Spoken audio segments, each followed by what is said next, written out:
Encendí la cámara de inmediato. El escalofriante mensaje de texto, enviado desde un número desconocido, me golpeó como un puñetazo en medio de la cena con mi hija. Su risa llenaba la habitación, cálida y familiar, pero ese mensaje prometía caos. Cuando intentó tomarme de la mano para ver mi teléfono, la puerta se abrió de golpe. No vas a creer quién entró.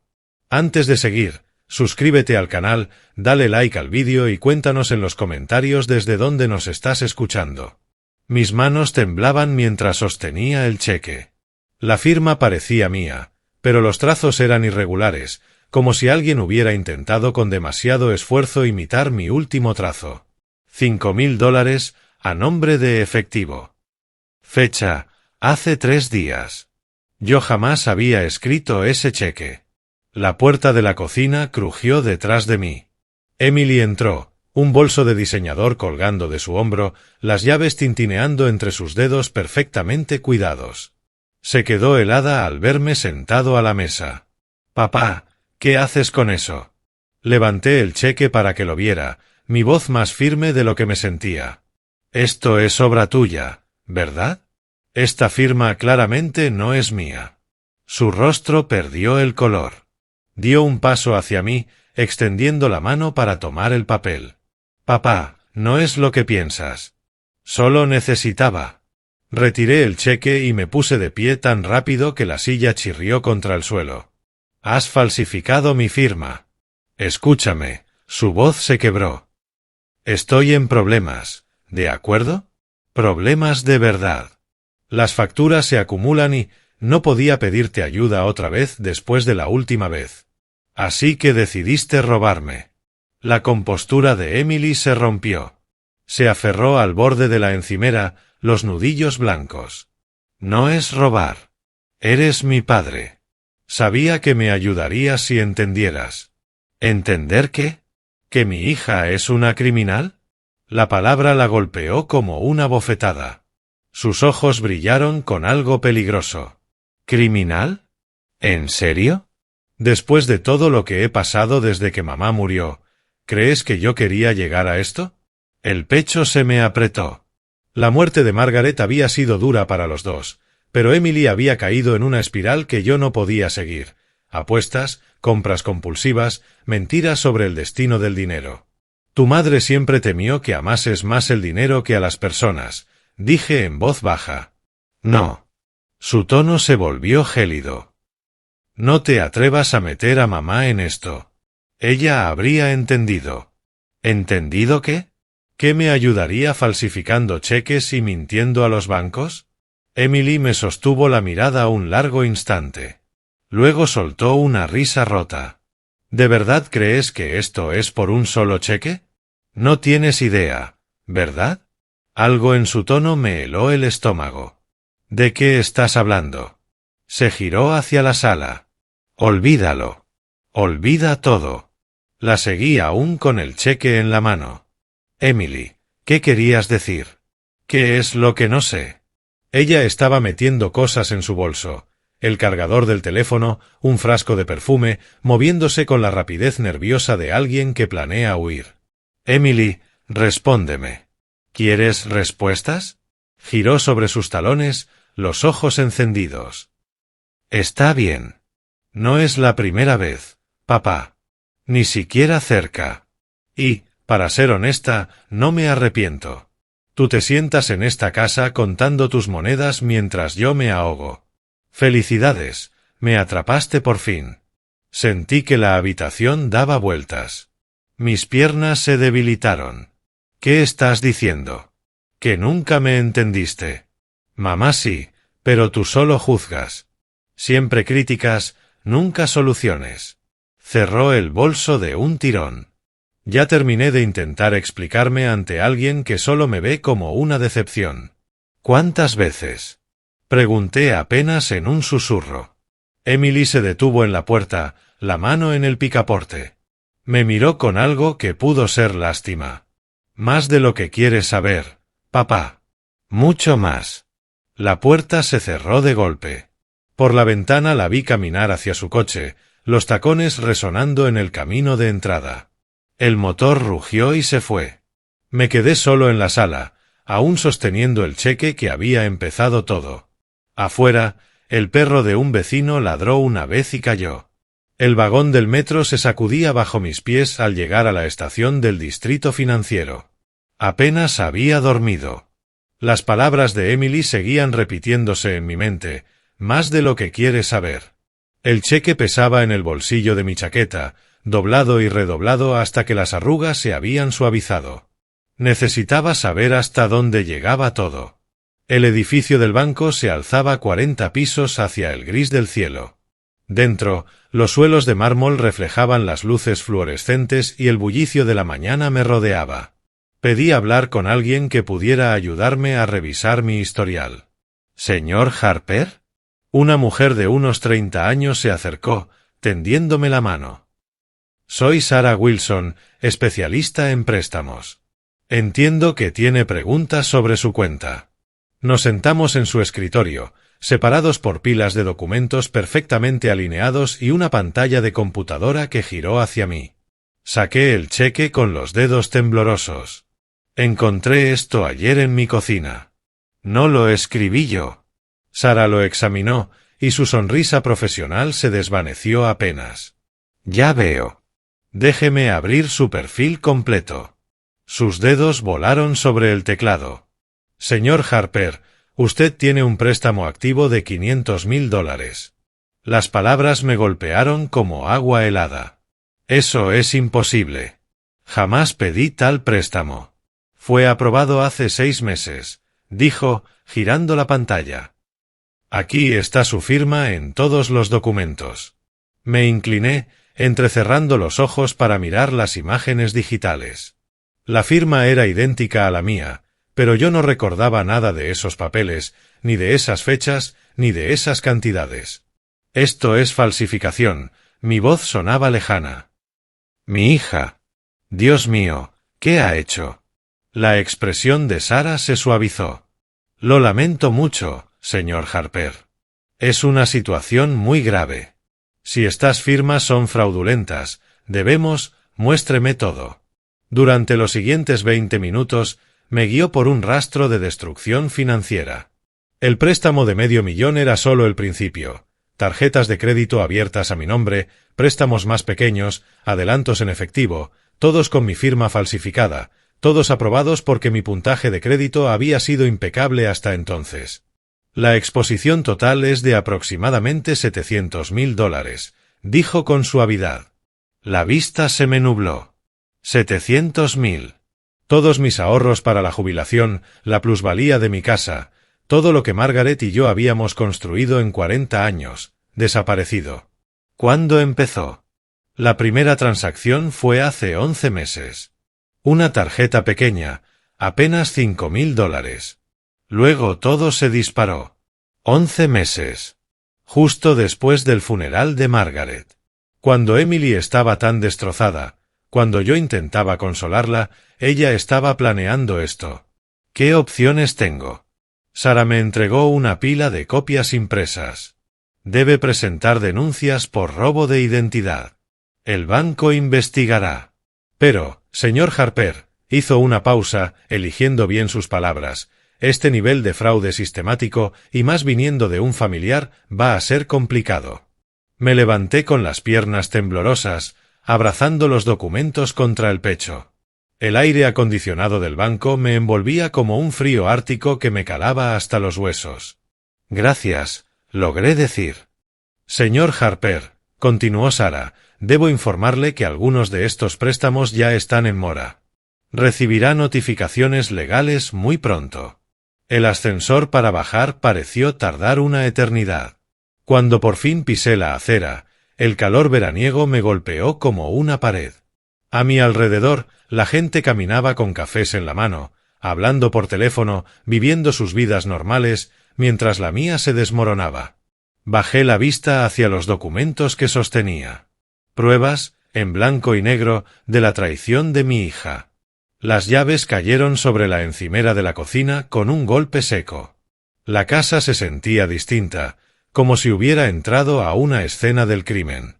Extendí los documentos del banco sobre la misma mesa donde, apenas 24 horas antes, había encontrado aquel primer cheque. $700.000. Organicé los papeles en orden cronológico, trazando la línea de tiempo de la estafa de Emily. Noviembre de 2024, la primera tarjeta de crédito. Diciembre, préstamo personal de 20.000. Enero, otra tarjeta de crédito. Febrero, el golpe grande, la hipoteca de $500.000 contra mi casa.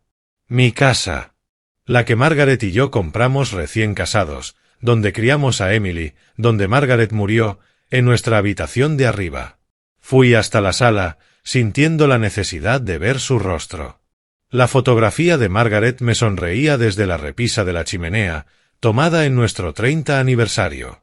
Llevaba su vestido azul, el mismo que Emily pidió prestado después, y nunca devolvió. ¿Qué me dirías que hiciera? Pregunté al vacío. Margaret siempre había visto más allá del encanto de Emily.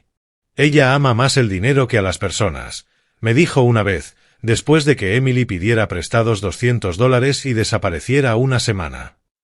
Un día eso va a destruir a alguien. Yo defendí a nuestra hija. Le dije a Margaret que estaba siendo demasiado dura, demasiado desconfiada. Ahora entendía que lo que intentaba era protegerme. Regresé a la cocina y saqué una libreta legal. Mis opciones eran pocas y todas dolorosas. Podía llamar a la policía y denunciarla por robo de identidad y fraude. Emily probablemente iría a prisión. O podía intentar manejarlo en privado, exigirle que hiciera pagos, tratar de salvar lo que quedaba de nuestra relación. Pero los números contaban otra historia. Aunque Emily quisiera devolver el dinero, lo cual, por su reacción de ayer, parecía poco probable, no tenía $700.000. Nadie acumula esa deuda por accidente. Esto había sido un robo sistemático y calculado. Tomé el teléfono y busqué el contacto de Emily. Mi dedo flotó sobre el botón de llamada. ¿Qué esperaba que pasara? ¿Que rompiera a llorar, se disculpara, prometiera arreglarlo todo? ¿Que nos abrazáramos y lloráramos juntos como en el funeral de Margaret? La mujer que ayer salió de esta casa dando un portazo no era esa persona. La mujer que había falsificado mi firma docenas de veces, hipotecado mi casa sin mi consentimiento, que me había mirado a los ojos y llamado juzgón, esa mujer era una extraña. Pero seguía siendo mi hija. Dejé el teléfono sobre la mesa y caminé hasta la ventana. En el jardín aún estaba el columpio de su infancia, oxidado pero intacto. Yo mismo lo había construido cuando cumplió 7 años, dedicando 3 fines de semana a asegurarme de que cada tornillo estuviera firme. La ironía no se me escapaba.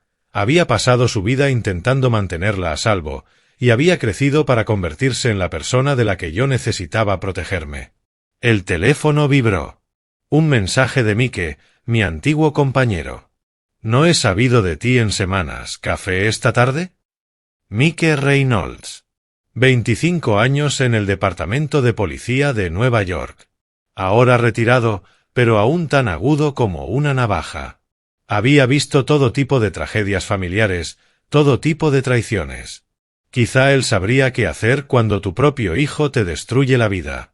Tomé el teléfono otra vez, pero, en lugar de llamar a Mike, me encontré mirando el número de Emily. Ella tenía que saber que lo había descubierto todo. Tenía que entender que esto no iba a desaparecer. Fuera que llamara a la policía o que intentara llegar a un acuerdo, debía comprender la magnitud de lo que había hecho. Mi dedo se movió hacia su contacto. Una sola llamada iniciaría una conversación que cambiaría para siempre lo que quedaba entre nosotros. Pero el silencio no borraría la deuda, ni haría que las firmas dejaran de estar falsificadas. Presioné el número y escuché el tono de llamada.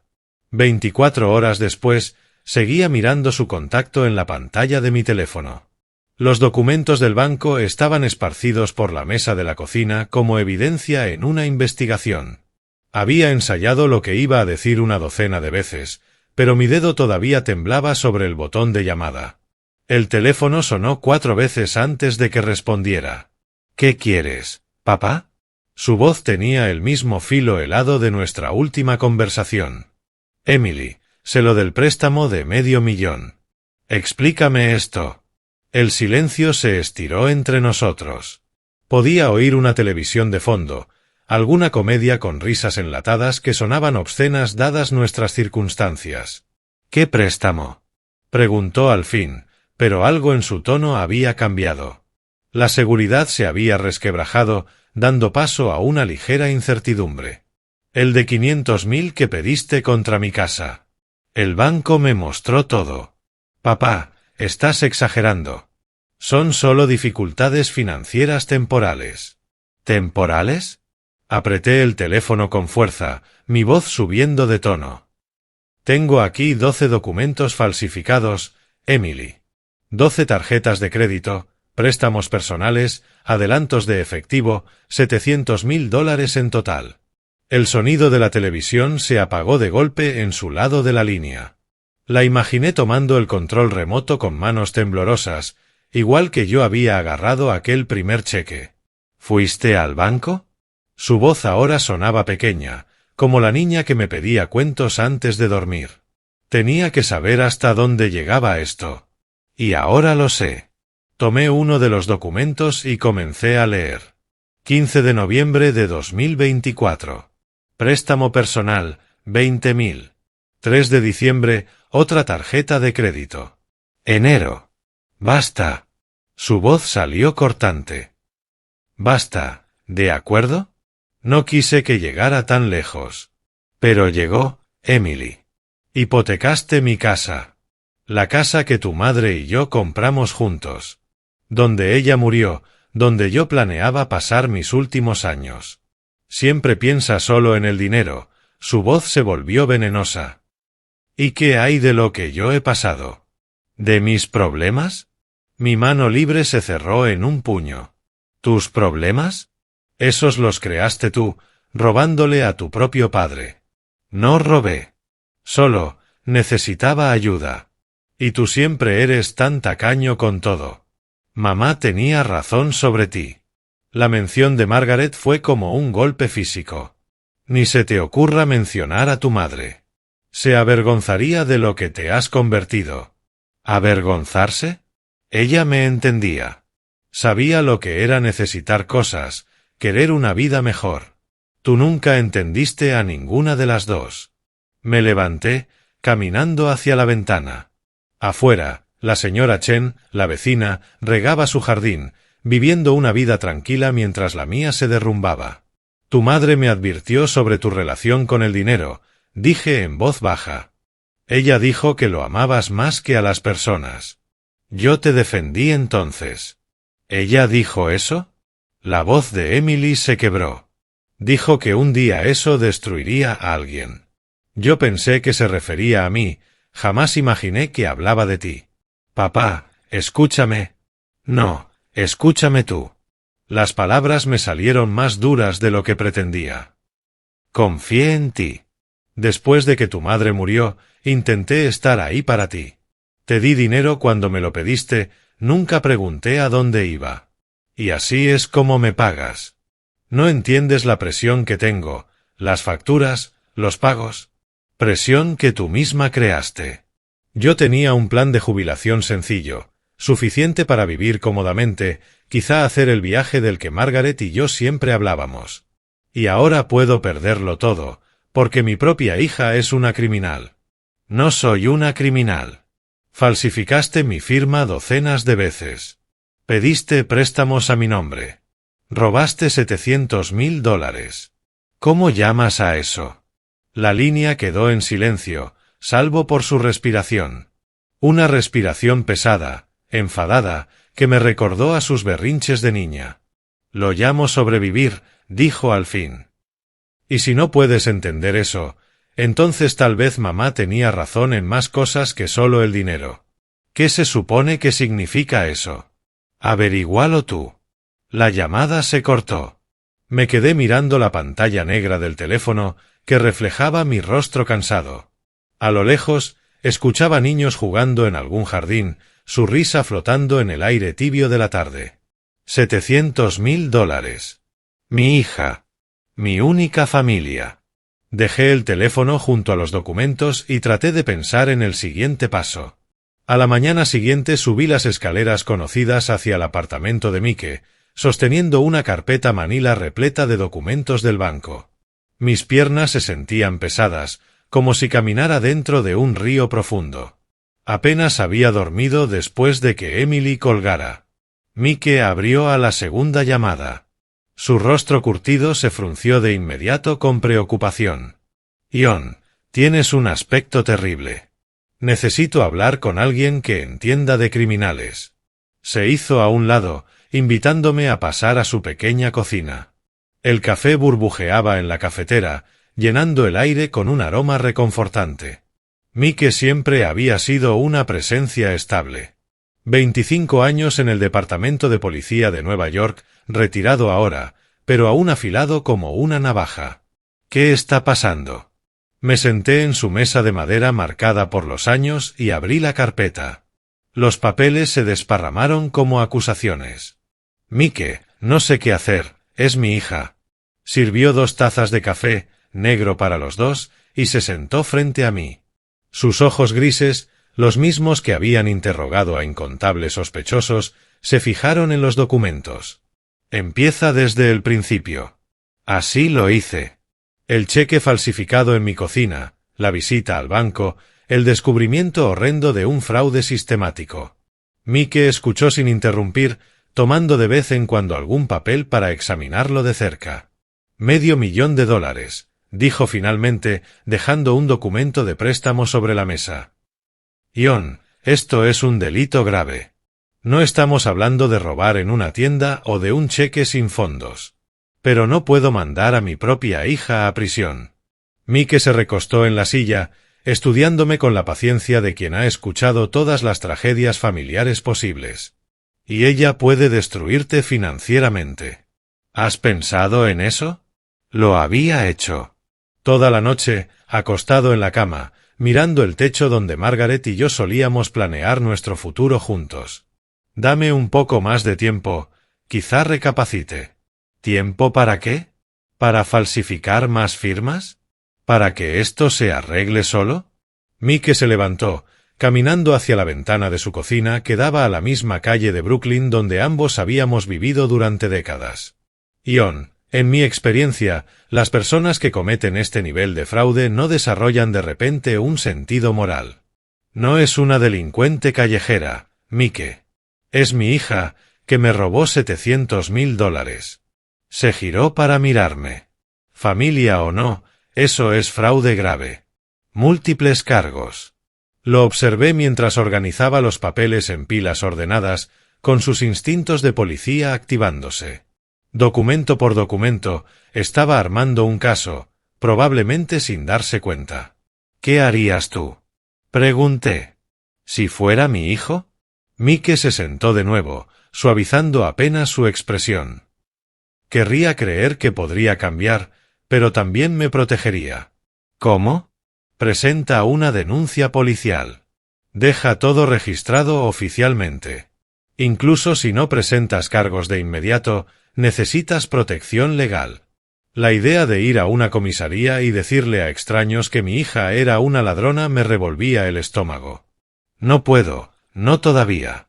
Mike asintió lentamente, pero vi algo en su mirada, un cálculo rápido, la expresión que solía tener cuando planeaba cómo abordar un caso complicado.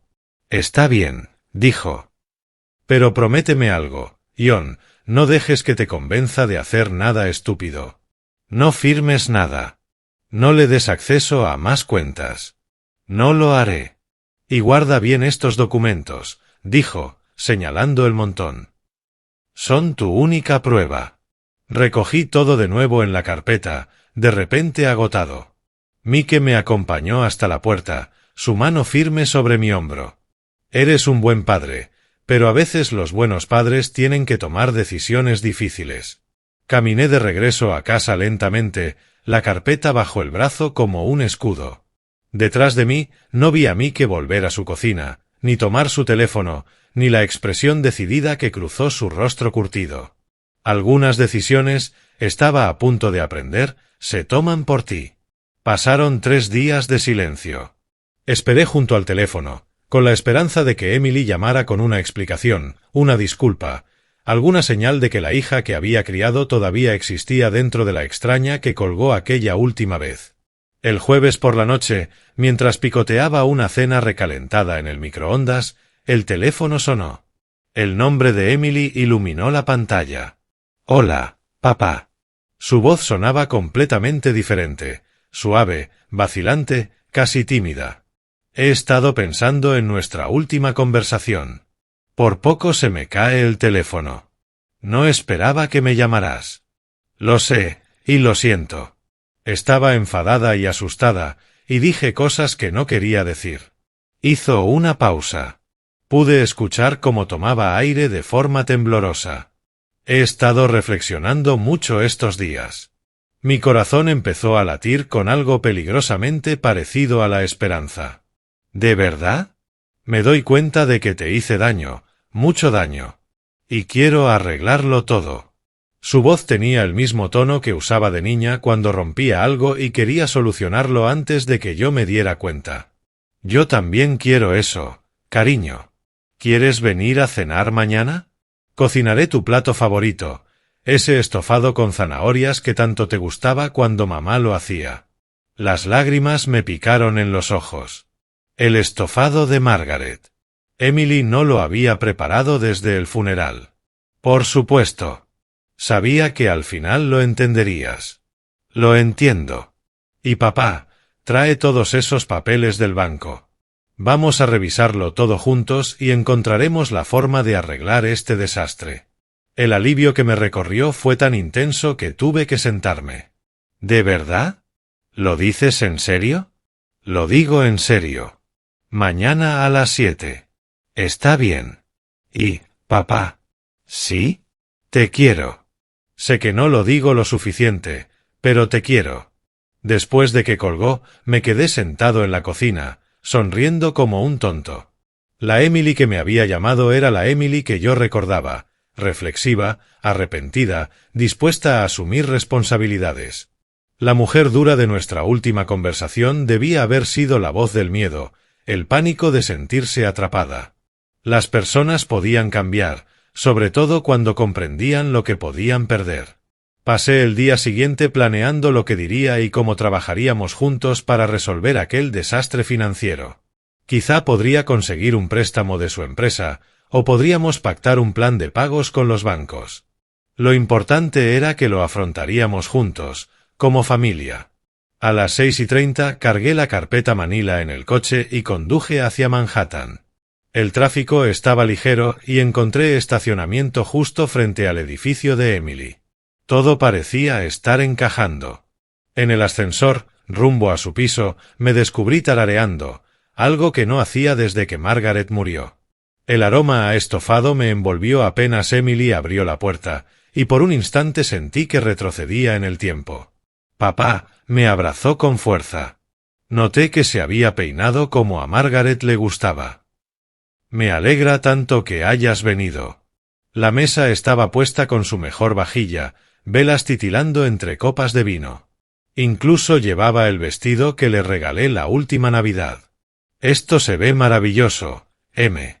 Quería que fuera especial, un nuevo comienzo para nosotros. Tomó la carpeta de mis manos y la dejó con cuidado sobre la mesa auxiliar. Veremos todo esto después de cenar, ¿sí? Quiero entenderlo todo. Le apreté la mano, abrumado por la gratitud de sentir que mi hija había vuelto a mí. No tenía idea de que estaba preparando la trampa perfecta. Me desperté antes del amanecer, pensando en la cena de esa noche. Por primera vez en días, sentí algo parecido a la esperanza latiendo en mi pecho. Emily quería arreglar las cosas. Mi hija estaba regresando a mí. La rutina matinal tuvo otro aire, más propósito. Elegí mi mejor traje azul marino, el que Margaret decía que me hacía ver más joven, y lo planché con cuidado. Cada pliegue tenía que estar perfecto para esa noche. Después del desayuno, saqué los álbumes de fotos familiares, algo que no había hecho desde el funeral de Margaret. Página tras página de la infancia de Emily, su primer día de escuela, su sonrisa desdentada en las fotos de Navidad, la graduación de secundaria con aquella sonrisa radiante. ¿Dónde se había ido esa dulce niña? Allí estaba, con 7 años, una flor en el cabello después de ayudar a Margaret a hornear galletas. Y a los 15, rodando los ojos ante mi cámara, pero riendo a pesar suyo. La transformación no había ocurrido de la noche a la mañana. En algún momento entre sus años de universidad y el presente, la hija que conocía había desaparecido, reemplazada por alguien lo bastante desesperada como para robarle a su propio padre. «Esta noche la recuperaré», le dije a la fotografía de Margaret en la repisa. Al mediodía ya había organizado todos los documentos bancarios en orden cronológico. Cada papel contaba una parte de la historia de la desesperación de Emily, pero esa noche también contarían la historia de nuestra reconciliación. Trabajaríamos juntos en un plan de pagos, reconstruiríamos nuestra relación sobre la base de la honestidad. En la floristería de la Séptima Avenida encontré rosas blancas, las favoritas de Emily desde pequeña. Margaret solía comprárselas cada año para su cumpleaños. ¿Ocasión especial?, preguntó la anciana tras el mostrador. Voy a reconciliarme con mi hija. Su rostro se iluminó. ¡Qué maravilla! Estas serán perfectas. Escogí una docena y pedí que las envolviera en papel amarillo pálido. Emily solía decir que el amarillo era el color de los nuevos comienzos. La tarde pasó lentamente. Volví a limpiar la casa, aunque ya estaba impecable. Me revisé en el espejo una docena de veces. Practiqué lo que diría: Emily, podemos superar cualquier cosa juntos. Te quiero más de lo que imaginas. A las 5 llamé un taxi. Los documentos fueron a mi viejo maletín de cuero, las flores las sostuve con cuidado.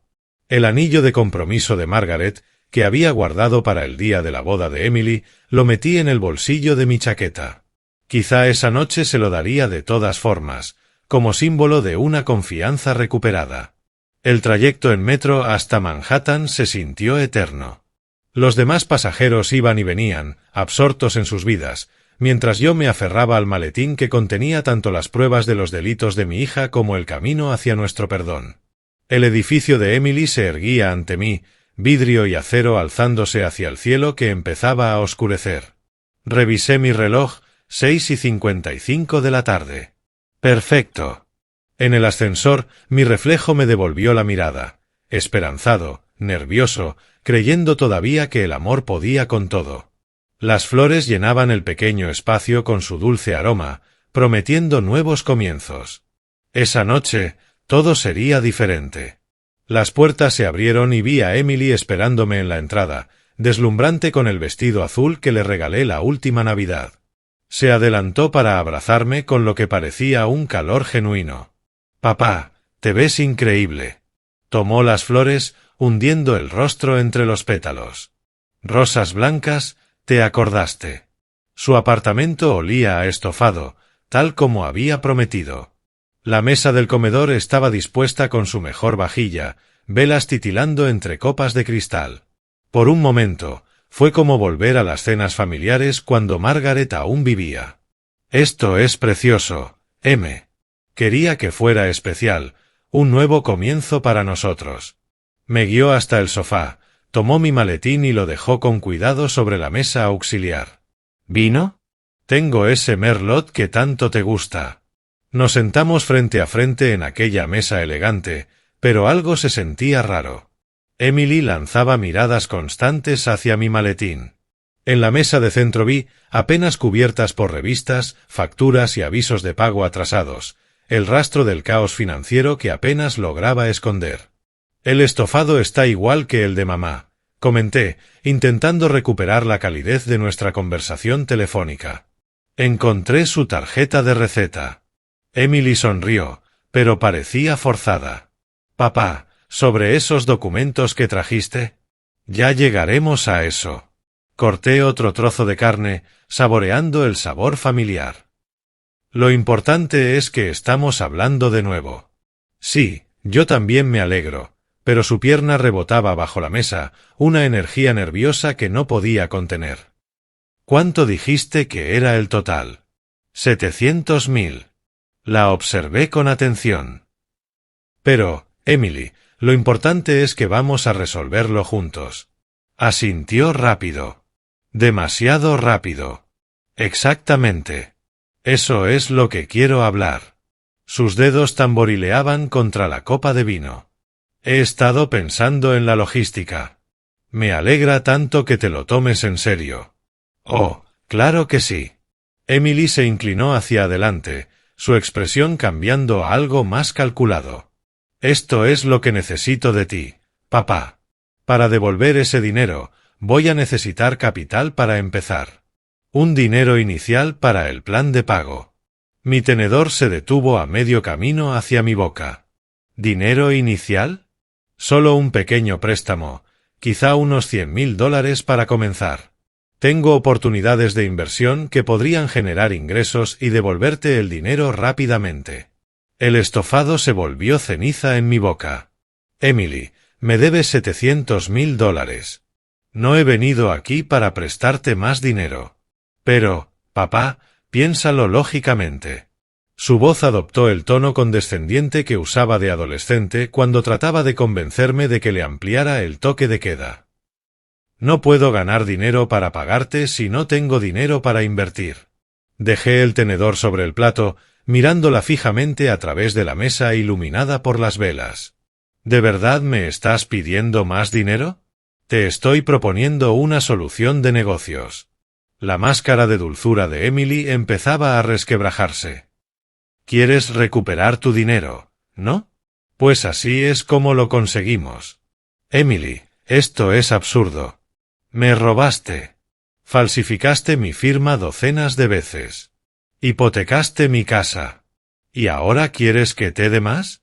No es dar, es invertir. Su voz se elevó de golpe. Estás siendo increíblemente miope con esto. Me aparté de la mesa, la silla raspando contra el piso de madera. ¿Yo miope? Has cometido múltiples delitos graves. Todo lo que hice fue para sobrevivir.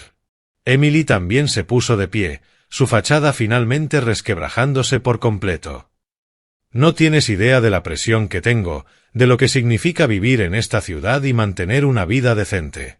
Así que decidiste destruir la mía. Decidí usar recursos que, al final, iban a ser míos de todos modos. Hizo un gesto amplio hacia su caro apartamento. Cuando mueras, heredaré todo.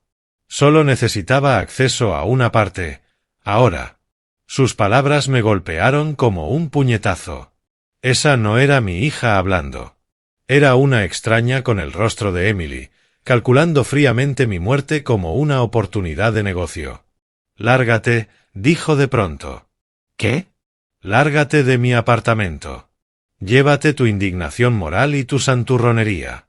Emily se movió hacia la mesa auxiliar donde estaba mi maletín. Y llévate estos documentos contigo. Extendí la mano hacia el maletín, pero ella estaba más cerca. Nuestras manos chocaron sobre el asa de cuero. Dámelo, le dije. No. Su agarre se endureció. Creo que me los voy a quedar. Nos quedamos allí, los dos aferrados al maletín, con los rostros a pocos centímetros. En sus ojos no había rastro de la niña que me pedía cuentos para dormir, solo veía cálculo frío y una ira apenas contenida. Mi teléfono vibró en el bolsillo. Los agentes de policía se movían por el apartamento de Emily con precisión metódica, sus cámaras destellando mientras documentaban cada documento esparcido. Yo permanecía junto a la ventana, mirando su trabajo, aún con el teléfono en la mano y ese mensaje misterioso brillando en la pantalla. Señor Harper, el detective Morrison se acercó, libreta en mano. Necesitaremos una declaración formal sobre los delitos cometidos contra usted. Asentí con la cabeza, aturdido, sin poder procesar lo rápido que había cambiado todo. Una hora antes esperaba reconciliarme con mi hija, ahora estaba esposada, y extraños fotografiaban las pruebas de su traición. Estos documentos se incorporarán como evidencia en el juicio, explicó Morrison, guardando cada papel en bolsas de seguridad. Los originales con las firmas falsificadas son especialmente importantes. ¿Tendré que testificar en el tribunal? Muy probablemente, sí. Su testimonio será crucial para establecer la línea de tiempo y el alcance del fraude. Se detuvo para observar mi rostro. ¿Se encuentra bien, señor? Esta ha sido una noche traumática. Traumática me parecía poco. Detective, ¿cómo supo venir aquí esta noche? ¿Cómo supo de la cena? ¿Del momento exacto? Morrison intercambió una mirada con su compañero y luego sonrió levemente. Tiene amigos que se preocupan mucho por usted, señor Harper. Alguien llamó para informar de un fraude financiero en curso y sugirió que esta noche sería el momento perfecto para hacer un arresto. Mis manos temblaron al comprender la implicación. ¿Un amigo suyo? ¿Alguien con experiencia en la policía? Había estado llevando a cabo su propia investigación y consideró que era hora de una intervención oficial. Morrison me entregó su tarjeta. Coordinó con nosotros para asegurarse de que todo se manejara correctamente. Mike. Tenía que ser Mike. 20 minutos después, estaba en el asiento trasero de un taxi, viendo cómo el edificio de Emily se hacía pequeño mientras volvíamos a Brooklyn. El conductor intentó hablar del clima, pero yo no podía concentrarme en nada que no fueran las revelaciones que caían sobre mi pecho como una losa. Mi amigo más antiguo había orquestado el arresto de mi hija. En casa, me senté en la sala, rodeado por las mismas fotos familiares que había mirado esa mañana, cuando estaba lleno de esperanza por una reconciliación. El rostro de Margaret me sonreía desde la repisa, y me pregunté qué pensaría de lo ocurrido esa noche. ¿Estaría orgullosa de que se hubiera hecho justicia? ¿Destrozada porque nuestra hija estaba en la cárcel? ¿Agradecida de que Mike me protegiera cuando yo no pude protegerme a mí mismo? Tomé el teléfono y busqué el contacto de Mike. Mi dedo flotó sobre el botón de llamada, igual que cuando decidí enfrentar a Emily por el cheque falsificado. Parecía que había pasado una vida desde entonces. El misterioso SMS seguía en mi pantalla. Enciende la cámara. Ahora va a haber un espectáculo. Todo cobraba sentido. Mike quería pruebas en vídeo de la confesión de Emily, de sus exigencias de más dinero, de su total falta de remordimiento. Había orquestado todo. Marqué su número y escuché el tono. Mike, tú organizaste el arresto, ¿verdad? No hubo vacilación en su voz. Sí, lo hice. Lo había llamado a las 8 de la mañana, después de una noche en vela mirando el techo. Su admisión directa me golpeó igual que un puñetazo, aunque ya sabía que era verdad. Ion, tú nunca habrías hecho esto por ti mismo, continuó con naturalidad. La quieres demasiado como para ver las cosas con claridad. ¿Cuánto tiempo llevas planeando esto? Desde el día que saliste de mi apartamento. Vi que nunca presentarías cargos, que nunca te protegerías, así que decidí protegerte yo. Su voz tenía la misma autoridad tranquila que usaba en sus días de policía. La seguí durante 3 días. ¿Seguiste a Emily? Estaba reuniéndose con otras posibles víctimas, Ion. La mayoría hombres mayores. Ya estaba trabajando en sus próximos objetivos mientras te manipulaba para sacarte más dinero. Escuché el ruido de papeles en su lado de la línea. Documenté todo, las reuniones, las ubicaciones, el patrón de comportamiento. Mi taza de café se enfriaba olvidada sobre la mesa mientras Mike me explicaba cómo había pasado esos días recopilando pruebas como el detective que siempre había sido. Contacté al detective Morrison el martes. Viejo colega mío. Buen hombre. Le mostré los documentos que me diste, junto con las fotos de vigilancia, continuó Mike. Ellos ya estaban buscando a alguien con el perfil de Emily. El SMS de anoche, fuiste tú. Necesitaba pruebas en vídeo de que te pedía más dinero. Evidencia de que no tenía intención alguna de devolverte nada. Mike hizo una pausa. Estaba observando desde la acera de enfrente, Ion. Cuando vi que agarró tu maletín y que la discusión se intensificaba, envié el mensaje y llamé a Morrison. Me acerqué a la ventana, mirando la tranquila calle de Brooklyn donde Mike y yo habíamos sido vecinos durante 20 años. Podrías habérmelo dicho. No, no podía. Habrías intentado detenerme, o advertirle, o encontrar la forma de sabotear tu propia protección. Su tono se suavizó un poco. Los amigos se protegen, incluso cuando duele. Va a ir a prisión. Pertenece a prisión. Ion, si no hubiera actuado, estarías en bancarrota en un año. Te estaba exprimiendo y ya pasaba a otras víctimas. ¿Cuántos ancianos más debían sufrir porque tú no puedes aceptar la verdad sobre tu hija? Sus palabras dolieron, porque eran verdad. Yo habría seguido esperando, creyendo que podía cambiar, hasta que me destruyera por completo. ¿Y ahora qué? Ahora testificarás cuando llegue el momento. Dirás la verdad sobre lo que te hizo. La fiscalía tiene un caso sólido. Seguramente le ofrecerán un acuerdo para evitar el juicio.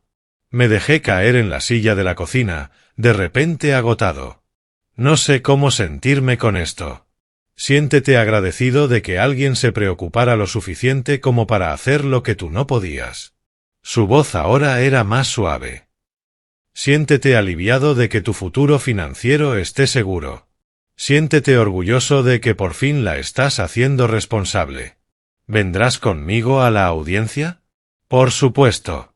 La enfrentaremos juntos, como hemos hecho con todo en todos estos años. Colgué y me quedé mucho tiempo en la cocina, procesando todo lo que Mike me había contado. Había arriesgado nuestra amistad para salvarme de mi incapacidad de ver con claridad a Emily. Usó sus habilidades profesionales y sus contactos para protegerme cuando yo estaba demasiado comprometido emocionalmente como para protegerme a mí mismo. Margaret siempre decía que Mike era el mejor amigo que alguien podía tener. Ahora entendía por qué. 3 semanas después, Mike pasó por mí en su viejo Honda y condujimos juntos hacia el Tribunal Federal de Manhattan para la audiencia de sentencia de Emily. El edificio del tribunal se alzaba ante nosotros como un monumento a las consecuencias, sus columnas de piedra caliza recortadas contra el cielo de la mañana de julio. Subimos los escalones juntos. Mi mejor traje me resultaba formal y extraño después de semanas de ropa informal y noches sin dormir. ¿Listo para esto?, preguntó Mike, ajustándose la corbata. Tan listo como puedo estar. Dentro, la sala era más pequeña de lo que imaginaba, revestida de madera y con un aire grave.